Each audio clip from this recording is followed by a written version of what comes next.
ராஜாதி ராஜாவா பார்ப்போம். மிமிக்ரி, என் இனிய தமிழ் மக்களை. காமெடி, நம்ம குரல் மட்டும் இல்லை சார், கொஞ்சம் பாடி லாங்குவேஜ் வரும். Anchoring, dance.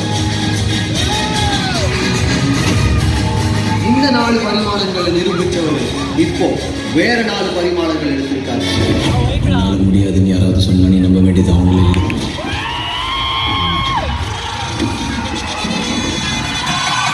மரினா மனமுற்று பறவை மூலமா நம்ம மனசையெல்லாம் ஒட்டி வருத்தப்படாத வாலிப சங்கம் மூலமா ஒரு மக்கள் சங்கமத்தையே உருவாக்கினாங்க.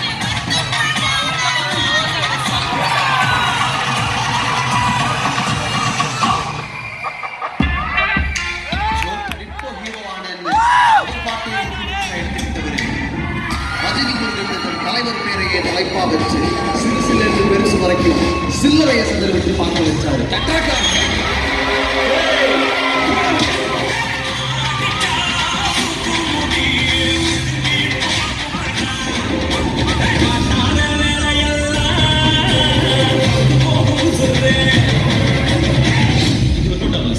இவர் இனிமே மாஸ் படம் தான் பண்ணுவார் போலயே பண்ணல அப்படின்னு அசை போட்ட வாய்க்கெல்லாம்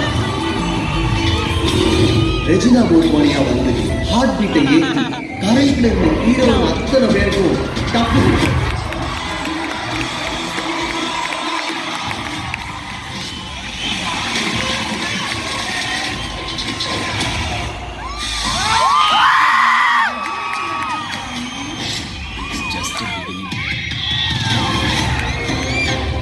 சிரிக்க வச்சு ஆட வச்சு ஒரு நடிகரா பல ரசிகர்களை பெற்றவர்.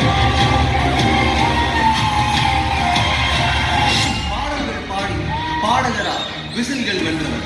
தான் எழுதிய முதல் பாடலிலே பட்டி தொட்டியை தொட்டவர். எனக்கு இப்போ கல்யாணம்.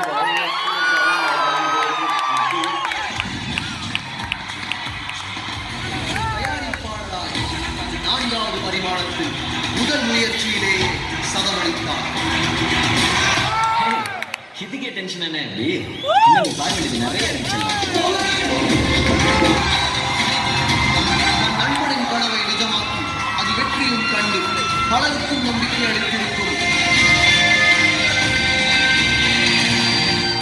ஜெயிச்சிருவேன் சொன்னா கேட்காது, ஆனா ஜெயிச்சு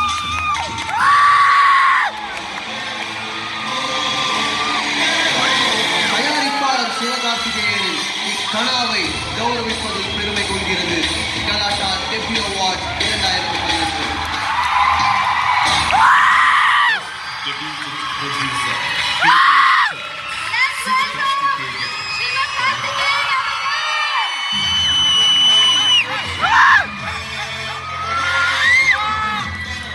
தன்னோட கனவை நிறைவேறமா போகுது அப்படின்னு நினைக்காம தன்னோட நண்பனின் கனவையை தன்னோட கனவையா மாத்தி இந்த கனவுக்கு ப்ரொடியூசரா நீங்க சப்போர்ட் பண்ணிருக்காரு.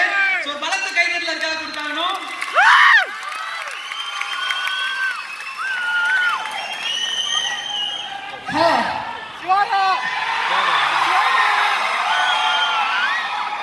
சோ எங்க சிவா அண்ணா இன்னைக்கு ப்ரொடியூசர் சிவகார்த்திகேயன் வந்திருக்காரு. சொல்லுங்க நீங்க ப்ரொடியூசர் சார். அதனால தான் அவார்ட்லாம் நான் பிடிச்சிட்டு இருக்கேன். சொல்ல முடியாது. மைக்கு கூட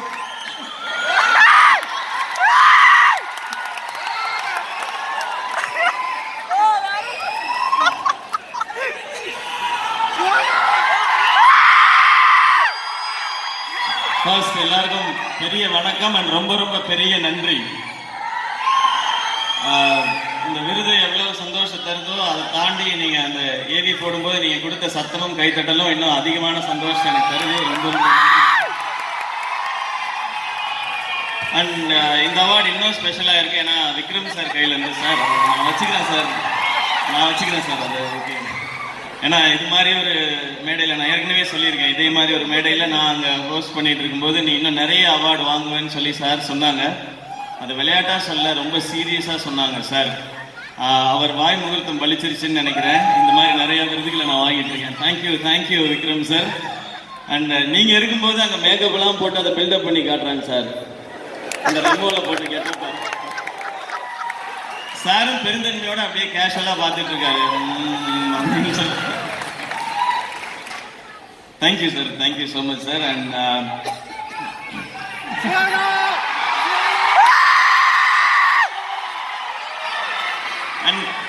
கனா படம் ரொம்ப ரொம்ப ஸ்பெஷலான படம் எங்கள் எல்லாருக்குமே. அண்ட் ஒரு டெபு ப்ரொடியூசராக வந்து வாங்கும்பொழுது நான் இன்னும் என்ன சொல்கிறது, இன்னும் யங்காக ஃபீல் பண்ணுறேன். நான் ஃபஸ்ட் டைம் வந்து ஒரு மேடையில் ஏறும்பொழுது இருந்த அத்தனை பதட்டமும் எனக்கு இப்போ இருக்குது. முதல் முறையாக ஒரு விருது வாங்கும்போது இருக்கிற அத்தனை சந்தோஷமும் இப்போ எனக்கு இருக்குது. இந்த சந்தோஷத்தை சாத்தியமாக்குனது இங்கே இருக்கிற நீங்கள், உங்களை மாதிரி இந்த தமிழ்நாடு உலகம் முழுக்க இருக்கிற அத்தனை சினிமா ரசிகர்களும் நண்பர்களும் உறவினர்களும் தான். அவங்க எல்லாருக்கும் பெரிய பெரிய நன்றி. இந்த கனா நிச்சயமா ஜெயிக்கும் அப்படின்னு நம்பணும். அது வசூல் ரீதியாகவும் ஜெயிக்கணும், விமர்சன ரீதியாகவும் ஜெயிக்கணும், விருதுகளும் வாங்கணுன்றது ஆசை. இதை சாத்தியப்படுத்தி கொடுத்த கனா டீம் எல்லாருக்கும் பெரிய பெரிய தேங்க்ஸ். அண்ட் நான் எல்லாரும் சொல்லணும், நான் நடிக்க போயிடுவேன் நிறையா. இதை ஃபுல்லாக பார்த்தது என் ஃப்ரெண்ட் கலை பிரதர். அவர் ஸ்டேஜுக்கு கூப்பிட்டுக்கலாமா? கண்டிப்பா. என்னோட கோ ப்ரொடியூசர் கலை. கலை சார், மிஸ்டர் கலை.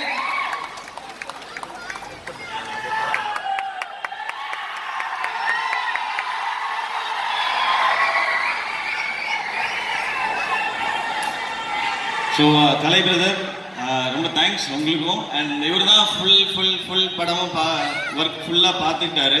இந்த படம் எல்லாருக்கும் சந்தோஷம் தர படமாக மாறினதில் இவருக்கு பெரிய பெரிய பங்கு உண்டு. நியாயமாக இவர் தான் இந்த மேடையில் நிற்கணும், இந்த விருதை வாங்கணும்.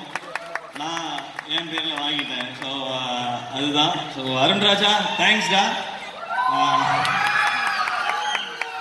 நான் படம் மட்டும்தான் கொடுத்தேன், நீ வந்து பணமும் விருதும் திருப்பி கொடுத்துட்ட. நீ டபுளாகவே செஞ்சுட்டேன்னு நான் நினைக்கிறேன். ஸோ இந்த ஃப்ரெண்ட்ஷிப் தொடரணும், இன்னும் நிறைய படங்கள் நீ பண்ணும். அடுத்து இன்னும் பெரிய பெரிய ஆக்டர்ஸோட நீ விக்ரம் சாரோடலாம் படம் பண்ணுன்றதெல்லாம் எனக்கு ஆசை. உனக்கும் அந்த ஆசை இருக்குன்னு எனக்கு தெரியும். லைட்டாக அந்த பிட்டை போட்டுக்கிறேன் சார், ஃப்ரெண்டுக்காக. நல்ல கதை எழுதி நீ அந்த மாதிரிலாம் பண்ணும் பொழுது இன்னும் டபுள் மடங்கு சந்தோஷம் இருக்கும். ஸோ தேங்க்ஸ் என்டையர் டீமுக்கும், தர்ஷன், ஐஸ்வர்யா ராஜேஷ் அண்ட் முக்கியமாக சத்யராஜ் சார், படத்தில் நடித்த எல்லாரும், அண்ட் திபு, எல்லாருக்கும் பெரிய பெரிய பெரிய தேங்க்ஸ். இந்த கனாவை வெற்றி படம் ஆக்கி அத்தனை பேருக்கும் பெரிய பெரிய பெரிய பெரிய நன்றி. இது ஒரு புது எனர்ஜி. நம்ம நடிக்கிற படங்கள் ஒரு மாதிரி இருந்தாலும் நம்ம பண்ணுற படங்கள் வேறையாக இருக்கணும். ஆசைப்படுற படங்கள்லாம் இந்த மாதிரி பண்ண முடியும்னு நம்புகிறேன். நிச்சயமாக உங்கள் சப்போர்ட்டோட பண்ணுவேன்ற நம்பிக்கை இந்த மேடை இன்னும் எனக்கு அதிகமாகியிருக்கு. Thank you once again. ஏன்னா கனா ரிலீஸ் ஆகும்போது ரொம்ப டஃப்பான ஒரு சுச்சுவேஷனில் ரிலீஸ் ஆச்சு. வேறு வழியில் எல்லாருமே அந்த டேட்டில் பண்ணி ஆகணும் அப்படின்ற ஒரு கட்டத்தில். அப்படி இருந்தும் அதுக்கு இவ்வளோ பெரிய வரவேற்பு கொடுத்த எல்லாருக்கும் மீண்டும் நன்றி. Thank you all, love you all. Shiva, can I ask you question? First மேடையில் வந்து நீங்கள் வந்து காம்பேர் பண்ணும்போது ஒருத்தர் வந்து நீங்கள் ஒரு நடிகர் ஆக போகிறீங்கன்னு சொன்னார். ஆமாம் சார், ஆயிட்டேன் சார். நான் அதான் இப்போ அதே நடிகர் வந்து என்ன சொல்ல போகிறேன்னா, நீங்கள் டைரக்டராகவும் ஆக போகிறீங்க. சூப்பர். ஸோ பெரிய டைரக்டரான பிறகு ஒரு படம் சான்ஸ் எனக்கு. பட் ஜோக்ஸ் அபார்ட், உங்கள் acting, I'm a huge fan of your acting in my family. Everybody loves your work. Thank you sir. அது இல்லாமல் உங்கள் லிரிக்ஸ், ஒவ்வொரு சாங்கும் அவ்வளோ க்யூட்டாக, அவ்வளோ ஃபன்னியாக, அவ்வளோ ரொம்ப ரொம்ப ரொம்ப நல்லா எழுதுறீங்க. And everything that you do, and hats off you. இந்த மாதிரி ஒரு படம் வந்து ப்ரொடியூஸ் பண்ணுறீங்க. சும்மா ஒரு கமர்ஷியல் பண்ண ட்ரை பண்ணியிருக்கலாம். ரிஸ்க் எடுத்துட்டு இந்த மாதிரி ஒரு படம் பண்ணதுக்கு I think you really deserve this award. Thank you so much sir.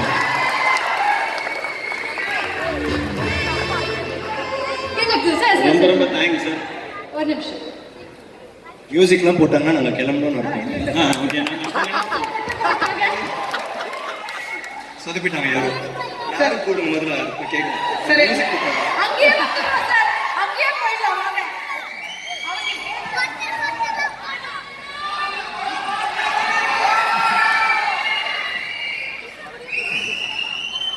Vikram sir, Sivakarthikeyan sir உடைய growth is massive. So இந்த growth பத்தி நீங்க என்ன நினைக்கிறீங்க? நல்ல ஹைட். எனக்கு எப்பவுமே சிவா பார்த்தோன்னா ஃபர்ஸ்ட் எப்பவுமே எனக்கு ஹைட் கொஞ்சம் ஜாஸ்தியாக இருக்கு.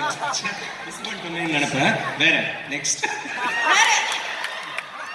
சார், இப்போ அவரு சிவா, நான் மூணு இப்போ சார் சொன்னார்ல, நீங்க ஒரு டிரெக்டராகவும் ஆயிடுவீங்க சீக்கிரத்துல அப்படின்னாரு. இப்போ நான் வந்து உங்களை என்னன்னா டைரக்டர் ஆனீங்கன்னா என்ன ஆனாலும் உனக்கு சான்ஸ் இல்லை, எனக்கு தான் சான்ஸ். நீ பேசுற விதம் பார்க்கும்போது ஒரு ஒரு பில்டப் மாதிரி இருக்கு sir. Wait, second movie okay, not the first. அண்ணா இல்ல, கரெக்ட் கண்டிப்பா. அதுக்கு கூட ஒரு ரிக்வெஸ்ட், அவரோட கனான்னு ஒன்று இருக்கும்ல. இப்போ சார் நீங்க சொன்னீங்க அது கண்டிப்பா நடக்கும்னு தெரியும். ஆனா அவருக்கு ஒரு கனா இருக்குல்ல, சினிமால இதான் என்னோட கனான்னு அப்படின்னு என்ன சொல்றாரு சிவாண்ணா? உங்களோட கனா ப்ரொடியூசர் ஆயாச்சு, லிரிக்ஸ் ஆயிடுச்சு, எல்லாமே ஆயிடுச்சுன்னா உங்களோட கனா? இந்த சினிமாவே கனவு தான். தூரத்துல இருந்து வேடிக்கை பார்த்துட்டு எனக்கு இந்த மேடை எல்லாமே இந்த டைட்டில் எல்லாமே பெரிய கனவு தான். அந்த கனவு ஒவ்வொன்றா நினைவாயிட்டே இருக்குன்றது மட்டும் தான். இதுதான் ஆகணும்னா நினைக்கல. உண்மையிலேயே நான் நினைச்சதெல்லாம் இது மாதிரி பெரிய பெரிய ஸ்டார்ஸோட பக்கத்தில் நின்று கவுண்டர்ஸை போட்டுக்கிட்டே இருக்கணும், கிளாப்ஸை வாங்கிட்டே இருக்கணும் அப்படின்றத நான் ஆசைப்பட்டேன். பட் மக்கள் எல்லாம் சேர்ந்து இன்னொரு பெரிய இடம் கொடுத்தாங்க. அதுக்கு சின்சியராகவும் இருக்கணும், அதுக்கு ரெஸ்பான்சிபிளாகவும் இருக்கணும், அதை நோக்கி ஓடிட்டு இருக்கேன். அவ்வளோதான். சார் சொன்ன மாதிரி டைரக்டர்லாம் ஆயிட்டா என்னையவே என்னால் பிடிக்க முடியாது, அந்த மாதிரி ஆயிட்டு இல்ல நீங்க இப்போ டைரக்டர் ஆயிட்டீங்க. நீங்க டைரக்டர் ஆயாச்சு. விக்ரம் சாரை வச்சு என்ன மாதிரி படம் எடுப்பீங்க? எந்த ஜானர்ல இருக்கும் அது? சார் ரெடின்ட்டாரு. சார் ஓகேன்னு சொல்லிட்டாரு ஃபர்ஸ்ட். என்ன மாதிரி நீ கிடையாது, அதுவும் ஒத்துக்கிட்டாரு. இல்ல விக்ரம் சாரை வச்சுன்னா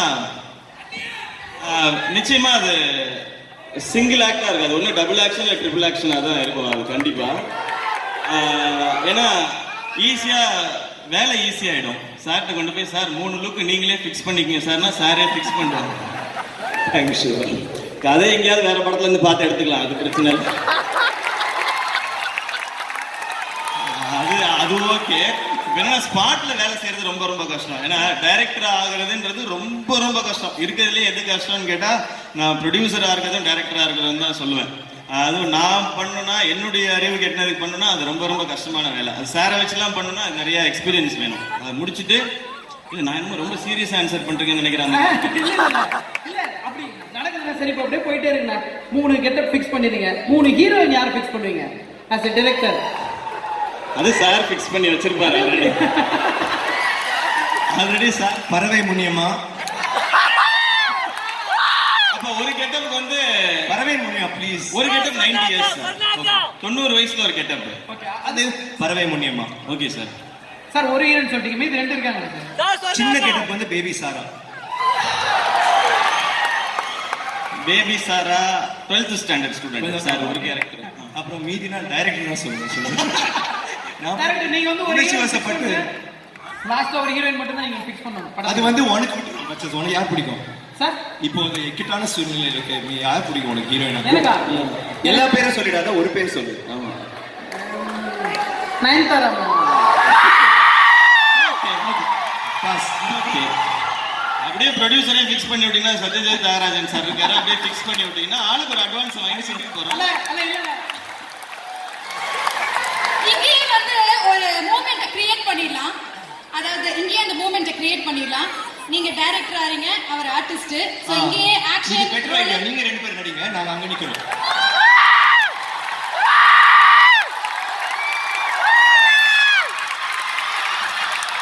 அடுத்ததாக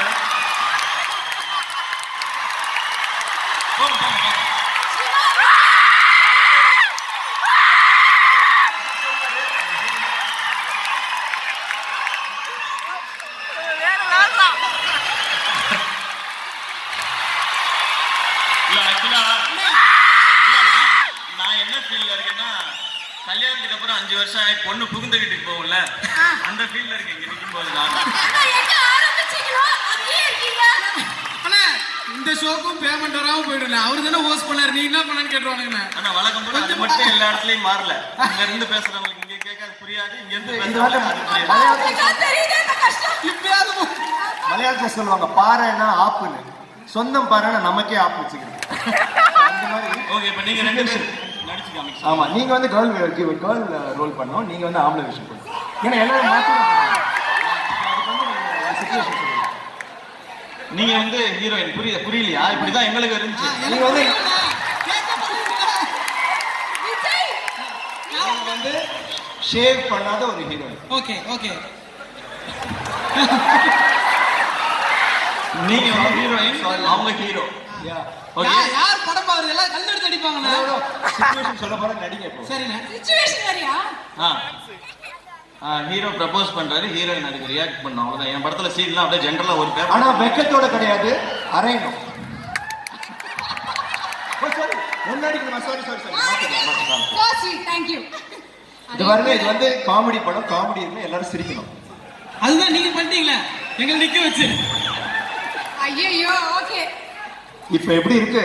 எல்லாரும் வச்சு இதை பண்ணுங்க அதை பண்ணி சொல்றீங்க.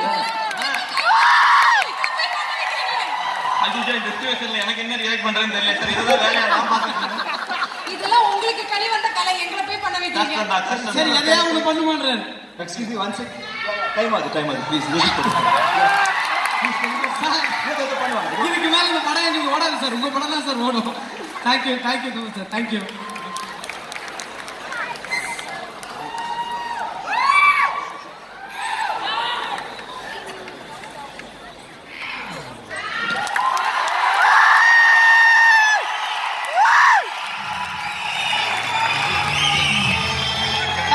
தேங்க்யூ சிவானா, thank you Vikram sir, thank you Anup sir, thank you so much.